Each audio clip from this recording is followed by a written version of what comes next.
disruption and fighting relational situations, and yet still we're here. And so that tells me something, that as the choir was singing, what's to come. I wish I had a church right now. What's to come.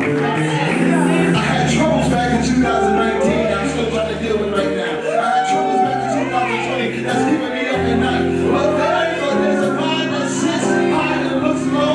The only one I know that does not change is God himself.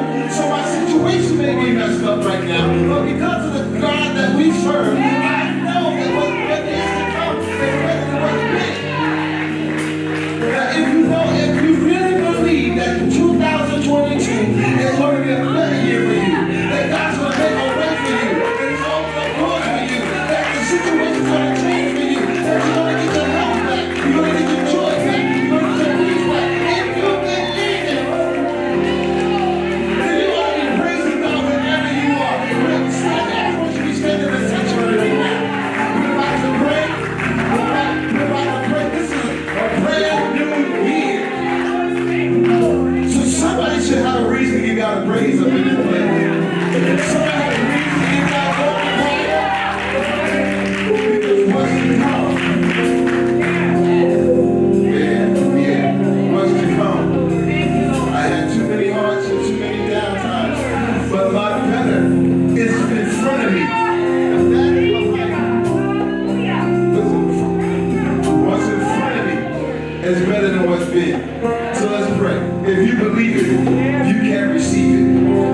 Let's bow. Father God in heaven, we thank you. And we glorify you. Lord, some of us didn't think we were going to make it to see 2022. But here we are, standing in your presence. 2022 is going to be the year when things are going to turn around. We said it before, but this time, we're not banking on our own ingenuity. We're not relying on what people might say, but we're trusting in the God that sits high and looks low. We're trusting in the God that's able to do exceedingly abundantly all that we ask or think according to the power working in us. We're coming to the God who told us to seek, and we shall find. Knock, and the doors will be open. Lord, you're the one who said, seek your face so I may be found. So we're looking for you now. We're expecting something now. We're expecting a difference now. So we're going to come with a different praise, a different worship. No. The devil had us down for too long, but we're not defeated. We're not out of the gate. We're not done. We still have more praise. We still have more worship. We still have more hallelujahs left in us. And Lord, as long as we can open up our mouth and set forth the fruit of our lips, we're going to give you the praise that you deserve. So this year, we're going to start off the year like we're supposed to, with a praise that's unstoppable, a praise that will reach the heavens, a praise that will let the devil know we're serious about serving our God. So Lord, we thank you. We bind every spirit in this place. And Lord, everyone is listening, everyone is watching, everyone that can hear your word come forth. May their life be changed from this point on. For what's to come is better than what's been. Lord, we thank you and praise you. In Jesus' name, amen.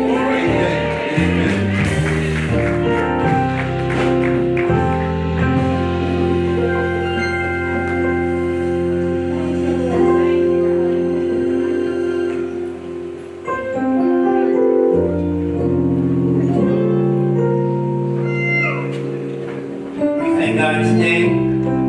This is a brand new day. Let's give God a hand for the praise team and worship team.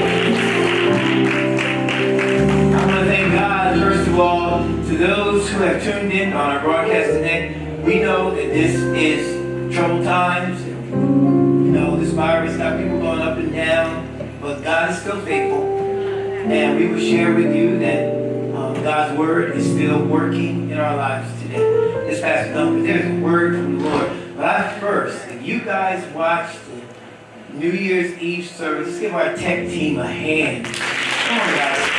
And if you haven't watched it, go back to SBC Praise Church. Our tech team did an excellent job in putting together our New Year's worship. We're here live again this morning, but on New Year's, we did a virtual service only. And so God, to be praised for everything that was done. I also want to thank all of you for your giving to the ministry. There has been a blessing as we start off this new year of what God is already doing in people's lives. Those who know I am blessed just because I crossed the line into 2022. Thank God. There's some people out there, I'm blessed just for crossing the line in 2022. So right now, we're going to go into the Word of God this morning. We thank you for joining us, the praise team. So this is a brand new service. Get online and call people and let them know that we're on right now, YouTube. Go to Facebook or go to Instagram. Come on, grab Exodus chapter 3 and stand to your feet. Exodus chapter 3. Exodus chapter 3. Exodus 3, stand to your feet. We'll get those out later, Bill. Exodus chapter 3. Amen. God has been good already. We have Exodus chapter 3. Will you stand with me just to represent the Word of God? Begin at verse 1. Now Moses kept the flock of Jethro, his father-in-law, the priest of Midian. And he led the flock to the backside of the desert, and came to the mountain of God, even to Horeb. And the angel of the Lord appeared unto him in a flame of fire out of the midst of the bush. And he looked, and behold, the bush burned with fire, and the bush was not consumed. And Moses said, I will now turn aside and see this great sight, why the bush is not burned. And when the Lord saw that he turned aside to see, God called unto him out of the midst of the bush, and said, Moses, Moses. And he said, Here am I. And he said, Draw nigh hither. Put off thy shoes from off thy feet, for the place whereon thou standest is holy ground. Draw not nigh hither. Put off thy shoes from off thy feet, for the place whereon thou standest is holy ground. Let's pray. Father God, again, we come to the time of preaching time. We come to a time that you open up the windows of heaven and pour out your anointing. You come and sit down in the midst of us. Let someone know in their house this morning that that is what you're doing. You're bringing them back to this new life, this new time in 2022. Lord, bless the words that I say be your words, and the things that come out of my mouth be what you want. In Jesus' name we pray. Amen. You may be seated.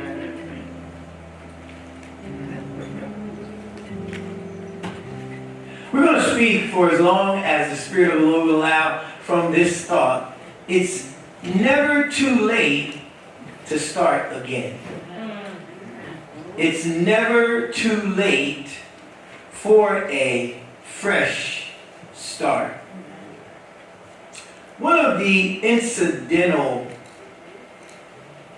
trademarks of most great movies is that there is a line or a quote or several lines in the movie that people remember.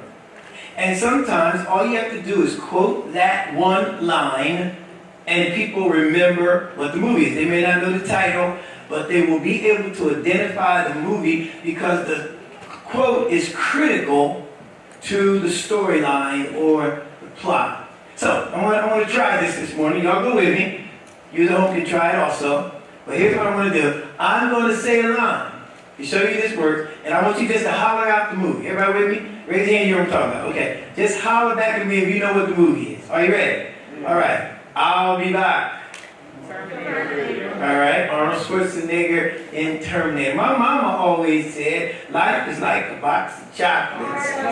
You never know what you're going to get. Boys, get gone. They call me Mr. Tibbs. Heat of the night, Sandy 48. They call me Mr. Tibbs. Show me the money. Show me the money. Jerry Maguire. Jerry Maguire. Cuba Gooding Jr. in Jerry Maguire. I'm going to give him an offer that he can't refuse. Godfather. See, y'all getting this. Y'all catching this. You can't handle the truth. Come on, y'all, don't play goddamn. Jack Nicholson and A Few Good Men. Come on, you can't. How about, you're going to need a bigger boat. Jaws. Somebody got it. You're going to need a bigger. Come on, y'all. I'm about to give y'all a little quiz. Y'all can't pass this one. The next one is Eat the Cake, anime. Anime, eat the cake. What's love got to do with it? Okay, I'm getting better. Now, here is one of my favorites. I know y'all know young pastor. I like action movies, so I know somebody knows this. As a matter of fact, when I started, somebody will know what I'm talking about. Here it is. I don't know who you are. I don't know what you want. But if you want ransom, I'll let you know I do not have any money. But what I do have is a set of particular skills. Skills that I have gathered through a long career. That I have gathered through a long career. And it makes people like me dangerous to people like you. Now, if you let my daughter go, good. It'll be well. I won't chase you. I won't pursue you. I'm going to finish this really on there. I just like this one.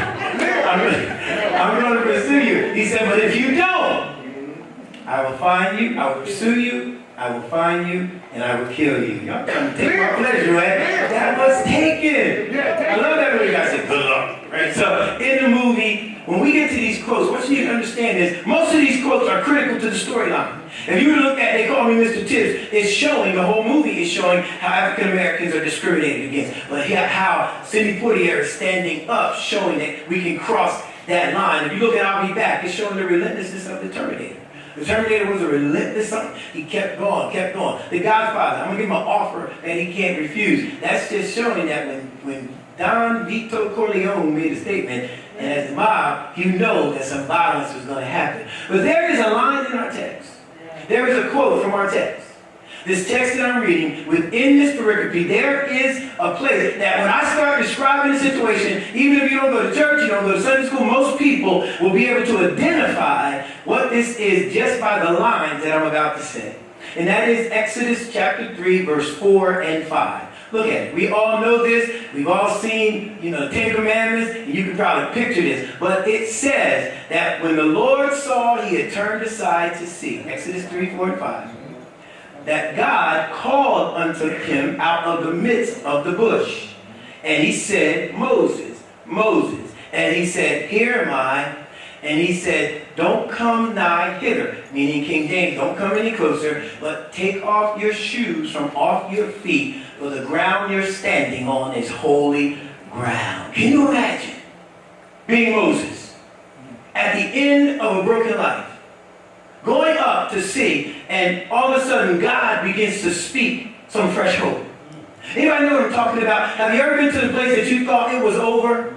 Or you've been to a place that a trial was so hard in your life that you were about to give up and settle, but then God showed up and started speaking to you. And when you get that encounter with God, it's like all of a sudden the burden leaves and you have some more hope and knowing that God can take you further. Come on, we've been there. Through a surgery, through something happening in our house. God shows up and says, it's going to be all right. That's what was happening to Moses. I want you to see Moses. I want you to see this broken 80-year-old man who was a criminal, who was a fugitive, who had once lived in a palace, who has watched his life go from turmoil to turmoil, a promising life that never met the promise. But he saw his life go up. Well, the life, matter of fact, had more downs than up.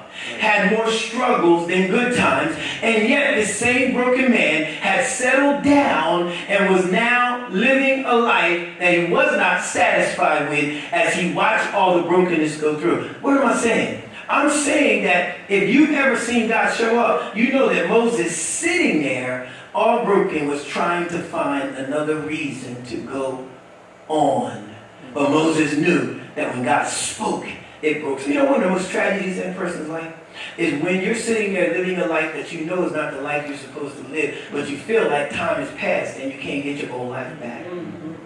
One of the most tragic things when you sit around not knowing that God has enough power to bring back, to make better, to do stuff in your life, but because of what has happened, all the tragedies, you've been calculating all the tragedies in your life, but you have not seen and honored and worshiped all the God that's been in your life. Does anybody know there's been more God than tragedies? Now, if you don't agree with that, don't give God a praise, but if somebody can say, I've had more God show up in my life than I have tragedy, at least don't let the devil get the victory while you're sitting there now like you don't know. If it had not been for God bringing you this far, we usually do. Here's why some people can't praise with me. Here's why some of you don't realize that a new January don't even mean anything to you. Here's why. Because you've already formulated these words in your mind. You say stuff like, I'm just too old now. Come on.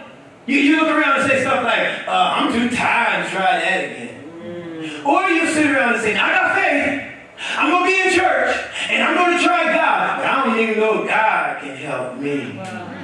And that's where you get to. And now you sit here with no hope for the future. But God didn't only call Moses, he talked to Moses to give him fresh hope. He was a little upset, but God will bless you even through the things that you've already been through. Does anybody agree with me? That God knows how to turn around a bad situation. If you're somebody out there that had your bad, I'm standing here right now as a product that God will turn a bad situation around and make your life better. And it does not make a difference. I'm about to say something. How old you are. I hope I got some old people in here who can clap their hands and who can say, I'm still breathing, I'm still living. I hope I got some older folk in here with some expectation. And all I'm saying is it doesn't make a difference how old you are. You don't believe me? Go to Isaiah 46 and 4. Isaiah 46 and 4. The Lord said, I love this verse. It says, even in your old age, I am He. God said, I'm the same. I stop right here. I'm the same God that was with you in old age that I'm with you right now. Even in your old age, I am He. He said, even to your hoary hair or your gray hair, I will carry you. Then God said 4 promises he made in that text. He said, I have made, I will bear, I have carried, and I will deliver. Look at the verse. He said, I made you. You better thank God that God made us for some victory in this place. I'm telling somebody out there, God made you for victory. And if you cross over from the struggles of 2021 into 2022, then you ought to know God made you awful good, because you've been through some stuff that should have shattered you by now. But the reason it didn't shatter you, because there was a God who was in there on your side. Here's what he said. He said, no, even to your old age, God said, I have made you. Thank God, I'll bear you, whatever you're going through. I will carry you, and I will deliver you. Here's the message God wanted me to give to you on this first Sunday in January. It's never too late to start again. With God on your side, God has enough power to take your life where it should be. You got to get this out of your mind. You got to get in mind and get where God is. God is saying it is never too late for him to pick up the shattered pieces of your life and put your life back together. All you got to do is believe that God can do it. Do I have a believer in here today that will say, I'm going to let God pull these shattered pieces and put my life back together? Because God can do it. Doesn't make a difference how old you are. God will keep and carry you. How do I know? Ask Abraham. Do you realize Abraham was 75 years old when God called him? 75 years old. His name was Abram. Abram, actually translated, means exalted father. Don't miss that. When God called Abram, who wasn't Abraham yet, but he had a purpose for him to be a father, even though he had no kids yet, he called him exalted father. When he called him exalted father at the age of 75, God was just getting him ready for the blessing that was coming down the pipe. Oh, y'all not with me yet. How many know my old blessings are also based on the fact that God has called me and will carry me? He's going to carry you. I want somebody to catch this. And here's what he said. Now, he was 75 years old, called Abram. It was 24 years later. He was 99 years old. Through ups and downs and tragedies, God made him a promise, but it was 24 years later, and then God named him Abraham. Wait a minute. God, you already called me exalted father. I don't have any kids. How in the world are you going to name me a father of multitudes or a father of nations? Because God said, here's a shout. God said, I'm going to carry you, broken pieces and all, till you get to your purpose. Sickness can't stop your purpose. People can't stop your purpose. The devil can't stop your purpose. Nothing that's going on can stop your purpose. I'm talking to somebody that needs to rise up and say, with God on my side, I know that it's never too late for the Lord to turn my life around and to bless me with the blessing that I need. You hear what I said? 24 years of ups and downs. You ain't had that many. And yet the Lord said, I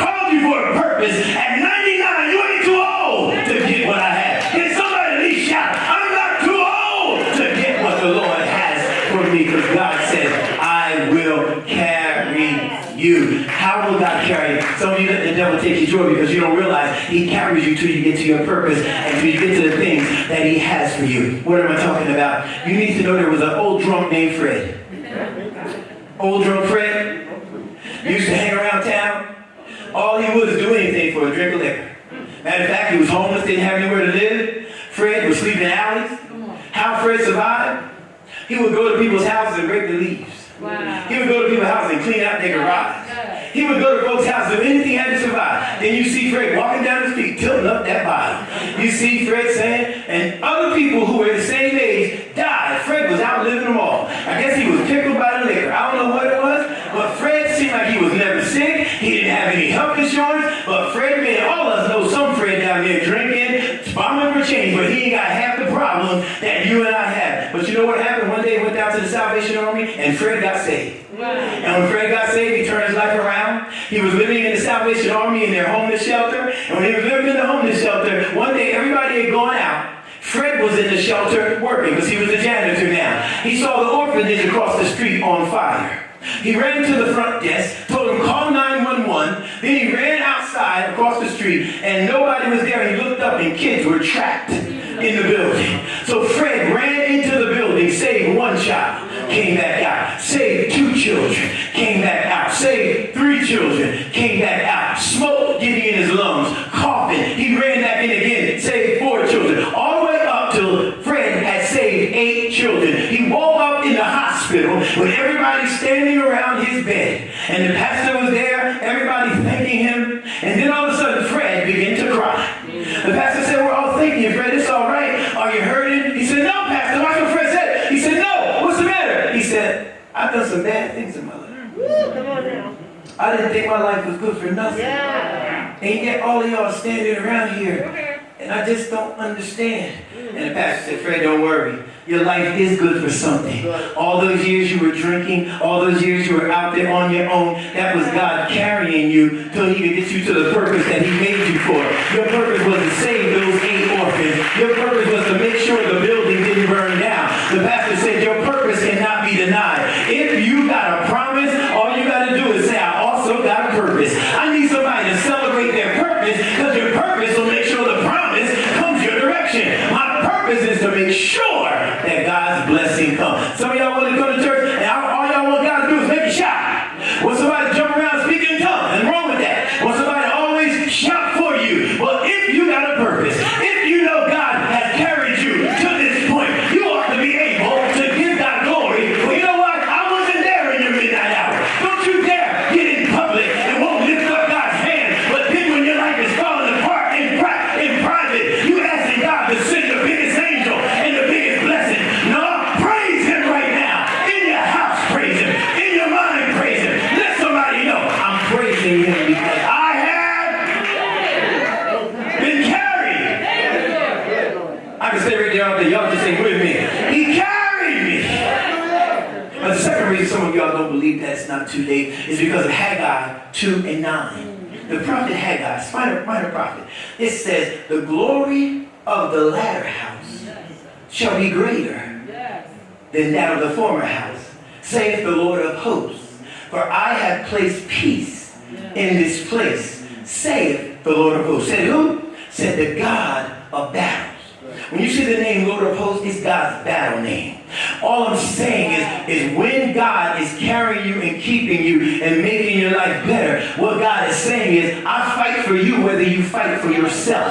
God is saying, I'm the Lord of hosts. No doubt when you get sick, I'm sitting down on your doorstep with my army, making sure that you're okay. Here's what God said. Some of you think that your best years are going, but that's a lie. God always says the best is yet to come. How many know my best days are before me? Now wait a minute. Some of y'all don't understand your best days. Wait a minute, Pastor. How can you say my best days? I'm getting old. Stuff hurt. It didn't hurt. That's because you're looking at the outside and you're looking at your power, but you're not looking at God's power. What are you talking about? This text in Haggai 2:9 is when the temple was being rebuilt by those who came back from exile. When the temple was being rebuilt by those who came back from exile, when the old men who saw the temple Solomon built with all the gold and with all the pearls and with all the ivory, they said, this temple don't look as good. It said the old men wept. But then God said, no, this temple that I'm building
give you better. How? We can find out through this broken, lonely man named Moses. When you go to this text, it tells us several things you need to understand that Moses can help you get yourself prepared. Get out of it! Coming to church like this day ain't no different than another day. The only thing that's different is you won't reach out and say, now it's not too late for me.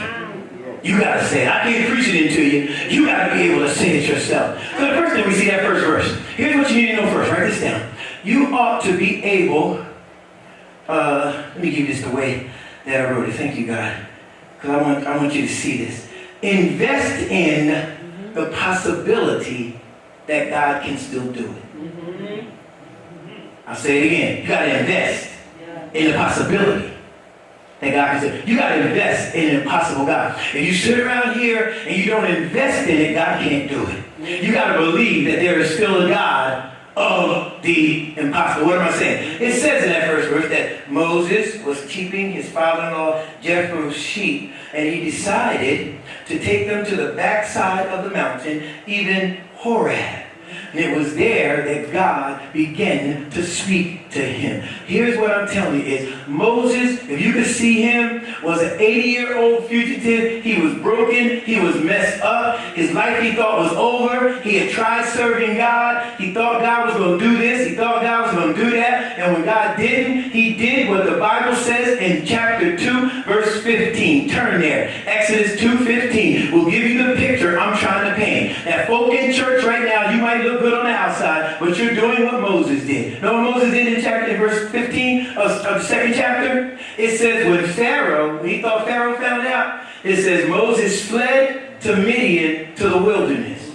A lot of saints in the wilderness. A lot of praising Christians that accepted the wilderness as their home. And it says he went to the wilderness. But here's the part I want you to see. And I got to do this here. And he sat down by the well. You know what sitting down by the well means? It means you gave up.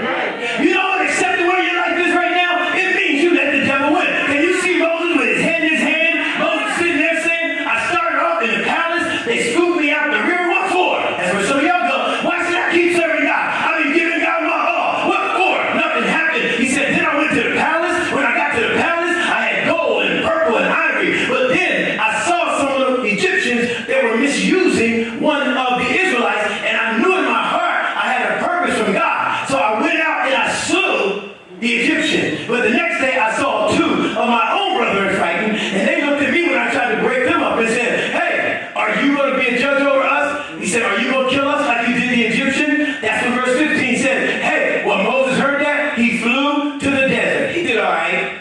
He did all right. Some of y'all do all right. That's why you don't care if you don't worship God. What is all right? He got married again. Had him married a fine old black woman. Hey. God lets you do that when you trust him. And all of a sudden he had 2 kids, Gershom and Eleazar. And so he was doing okay. But he really wasn't. Because when he arrived in the desert, hear me, he was 40 years old. For 40 years, he shouted what was hopeless. He went to church and heard the sermon what was hopeless. Too many struggles. And now he's 80 years old. And God said, it's not over. God says, now let me stop for a minute because some of y'all saying, well, you know, I got a good cause. Pastor, you preach that, but you don't know the hell I've been through. I'm not trying to be curt or hard or anything like that, but I would tell you, so what? I don't know, but what's you don't know the hell I've been through. Quit trying to be Job. Quit trying to make your pain any worse than anybody else's pain. Quit trying to act like you're the only one been through. So when you get up and come to church, all you do is ride in on your pain. So what you got a good cause? All of us got a good cause. We're the people that said, it has been so bad, I could have quit, but somehow I held on to the Lord. What am I saying? You better quit trying to use, you got a good reason. So I can move on with this message, I'll give that to you. You got a good reason. But so what? I cried because I had no shoes till I met a man that had no feet. Do you realize there's somebody out there who is living worse than you and they still got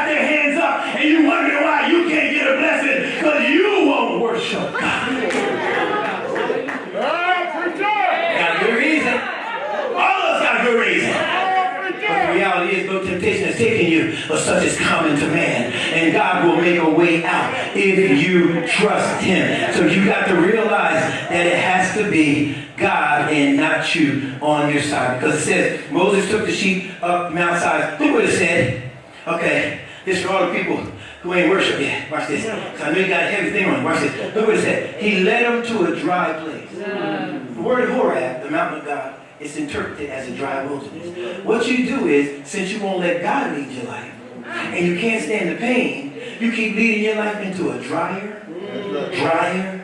drier state until you sit there hopeless. I'm about to give you something, make you a shout. It was not Moses who made the first move. It was God who made the first move. You may be sitting here with your dry self, but God get ready to knock you over with a blessing. Because God showed up when he said, watch this. The Bible said, and when he saw that Moses turned aside. No, I can't. I'm sorry, Pastor God, I can't stop there. God is here ready to knock you down with a blessing. I can't leave that yet. Why in the world would God come to a broke person? Because he wants you to invest back in him. Can you at least know that God get ready to knock me? Anybody want to be knocked down by a new blessing in God? As a matter of fact, so your neighbor knows that God is the kind of God that knocks you down with a blessing. Praise for the God last time God broke in your house, bless you, and you didn't even know how God was going to do it. But God said, you need to understand, you're leading your life to a dry place. It said, but then the angel of the Lord appeared. God showed up. God said, if you will grab this in 2022, you can change your life because God showed up because the angel of the Lord came and God called out to Moses. And he said he wanted to use him to do something. Here's the problem in most people like, you go by chronological time. The word is chronos. Chronos is the word for aging. It's the Latin word for chronological or time that moves, laterally. It just keeps moving. That kind of time that makes us look and forget we got a God who's not bound by time. That's right. You stay with me. And so what am I saying? You live by chronos, right? I'm getting older, can't run like I used to, can't walk like God said. I don't care. If you only have a little bit left, I can use that little bit. And then God moves by Kairos time. Kairos time is a time, the definition of the word Kairos is God said, my time is not your time. God said, I got a season to give you a blessing if you can just hold on for your time. So God works in season. All you got to know is if you hang on long enough, God got a miraculous season for those who will keep working, because the Bible said when God saw, he turned aside. If you don't turn aside, God can't bless you. You got to learn how to turn aside. So you can't come in church and not turn aside. Can somebody help me out here? I know the folks on TV can't do this, but this family right here just came in. Y'all came in. Y'all change your seat for a minute. Come move up one seat. Move up one row. Let me see what else there. Back there, Judy. Smile over across the hall here. Just smile over across the aisle. Every now and then, when you come to church, you got to turn aside from your regular routine. You got to quit looking for your regular seat. You going to get a regular lesson because you come in church. You ain't expecting God to do anything else. You sit in the same seat, get the same praise, get the same glory. And God is saying, oh, if they would just understand it's your season. And I have 3 people that will praise God for a new season. Somebody holler, it's my season. I'm getting ready to make a change. I'm going to turn aside. Elmer Alvarez was a homeless man in New Haven, Connecticut. Elmer had lived in the cold winters of Connecticut all his life. Homeless. Lived by petty crimes and whatever he could do. Well, this one time, Elmer was walking down the street, saw a $10,000 check with no name on it. He could have filled it out and got the money. But Elmer said, you know what? I thought I need to find the owner. Elmer said for the first time in his life, he thought about what this person must be going through that lost that check. So Elmer found the owner, who was Roberta Cotis. And Roberta was a real estate agent. And when Elmer found her and gave her the check, she looked at Elmer, and Elmer said, I know, I don't look that good, but I'm giving you this check back. He said, wait a minute. She said, you must don't know. God connected us. I'm not much different than you. I was a single mother. I was working on my own. I was homeless one time, but then I went to real estate school, and I'm good now. And so what she did, she gave him a monetary gift. Elmer done the right thing. She gave him a monetary gift. But Elmer turned aside that day because she did more than that. She paid his rent for 7 months. Wow. She sent him to real estate school. Wow. She dressed Elmer up again. Now Elmer works in her real estate company. He was homeless. He was lost. But because he turned aside, Elmer turned his whole life around. Maybe today, if you would just turn aside, put that picture up. If you would just turn aside, you would understand. I want y'all to see that. Here is Elmer. Here is Elmer with Roberta. Do you look at this other side? Here is Elmer and Roberta. Look at the tie. Look at the new life. Does anybody want a new life? You gotta quit coming to church, acting the same, and realize I can turn my life around if I just turn aside. Now they're directing a homeless project, and he's going to be the director. You go from living in the street, eating in the garbage, to picking people off the street and giving them a place. You got to give God some glory. The reason you can't get that kind of blessing is because Elmer had to change his whole script. He turned aside and gave up $10,000 when he had nothing. The second point in this text is right here. You must also interpret God's passion for you. Not only must you understand, you must interpret God's passion for you. That's verse 6. They put it up back there. Moreover, I am the God of your father. I am the God. Number 7, he said, I've seen the affliction of my people. Listen to me. God's passion for you. Quit trying to be in the church and listen to what I'm saying. God has passion for you. Why does God still want you? You can't answer. You ain't done nothing so special. It's because God has a passionate love for you. Even when you do wrong, God passionate loves you. You want to go back to your seat, Judy? You can. You good? All right. Judy said, I just turned aside. I'm going to give her some break. She understands. Keep my blessing anywhere I sit. Watch this, watch this. You got to understand that. He said, I've seen. Then God said in that 10th verse, I'm sending you. So? Yeah. So that means, with your broken up life, with all the excuses you're making, do you know that you made it to 2022? And some other folks didn't make it to 2022? So even with all your struggles, God still got a plan for your life. And that means God is saying, I'm getting ready to send you to be my next example of my glory. How many know that God touched people? I got to hurry out here. But God touched people. And so God touches folks that will give him glory for the touch. There's some of us in here. God knows you can take me to the highest level you want. Because when I get to the top of the mountain, I'm going to shout back down, God did it! Anybody you want to give God praise for your sanity? You want to give God praise for your house? You want to give God praise for your life? I dare you to say, God did it! God did it! God did it! And the devil getting mad right now. Holler again, God did it! Healing! God did it! Peace! God did it! Family! God did it! And learn how to interpret. Here's what I interpret. God, you must really love me. With all the hell I put you through, with all the times I was unfaithful, for all the days and nights I messed up, and you still got your arm around me, you must be passionate about me.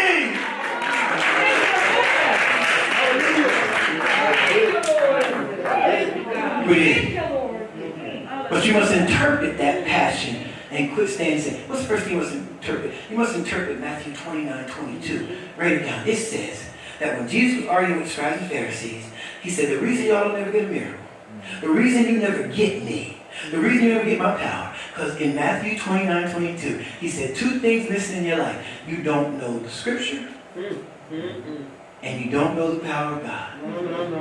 God said, if you knew my word, some of y'all trying to get blessed. You don't get blessed sitting in church. No, Brian, you don't get blessed sitting in church. It's how I need you to do stuff. You get blessed when you get a word. I'm telling somebody, I don't know what's going on, but isn't there a word for your situation? I dare you to find a word and stand on the word. It's when I give God that word back that my life changes. He said, but you just want me to change because you're crying. You want me to change, but you ain't seeking the word. Well, that's my name. And the last thing he said is, you don't understand my power. I have power to turn any situation around, but you must understand it. And the second thing Moses had to interpret is that with all I've done, with all I've been through, he still has a personal covenant with me. Nah. Don't mess that one up. He gonna show up to you if he don't show up to anybody else. He's got a personal. God got some. What's on your list? Up in heaven, God checking them off. Wow. But you got to interpret the fact that God's still using you, that he has a passion for you. Last point. Moses looked at God. Verse 13. I'm sorry, verse 10. He said, "Who am I?" Last thing you must understand. You must invest in God's possibility for you. You must interpret God's passion for you. And finally, you must incorporate God's plan like it's your plan. Right there in the text. Moses said, "Who am I?" That's the problem with a lot of saints. When God makes a new promise, you can't grab it because all you know is you. That's the wrong question to ask. What you ought to ask when God says, "I'm going to do this, I'm going to do this, I'm going to do this, and I'm sending you," you shouldn't ask, "Who am I?" You ought to ask, "Who is my God?" Now, once you clarify who your God is, there ought to be some joy on your road right now. Once you clarify who it is that promised, you ought to know I can go through anything. Once you know that I'm serving a God who's impossible, you don't care what the devil does. When the devil gets on your track, instead of saying, "Who am I?" you ought to say, "Who is my God?" You must not know who it is that's watching over me. You must not know who it is that brought me where they brought me from. You must not know. Moses said, "My plan says, who am I?" God said, "No." Next verse, God said, "But I'm going to be with you." That should settle who am I. Once God said, "I'm going to be with you," that should settle who am I. But then he got down there, and God said, "I'm going with you." Verse 18, he said, "Go get the elders, call them together. This is going to be your legacy." Stop. Don't miss this. You start playing. I'm done. Go get the legacy. He said, "Go get the elders." When God said, "Go get the elders," that means God done moved every obstacle out the way. The only obstacle still standing between you and a brand new 2022 is you. Is you. You got to quit looking at your jacked up plan and you got to get God's plan and say, "This is my plan." Amen. God's plan is better. Can I close here? There was a father walking through the mall. And he had his 2-year-old son, and this boy was fidgety. He was crying. He was making a lot of noise. He was doing all kind of crazy things. Dad tried to keep his patience, and then Dad swooped this little 2-year-old boy, grabbed him in his chest, held him close to him. And he just walked around and started singing. Been a long time since I had a 2-year-old. But Dad was good. Because Dad said, "Sing it off tune, make it up stuff. I'm so glad you're my baby boy. Words don't rhyme. Really love you. You were a joy to come into the house. Daddy really loves you. Anything you need, Daddy got." He walked from store to store. "I'm so glad that's you. Everything I like about you is I love everything about you." And he's singing, and he walked from store to store until he got back in the car, and he took this 2-year-old, put him in the back seat, and put him in the car seat. He was about to drive over because the boy was all relaxed. And that boy did something that every one of us should do. He lifted his hands up, smiling. He said, "Sing it again, Dad."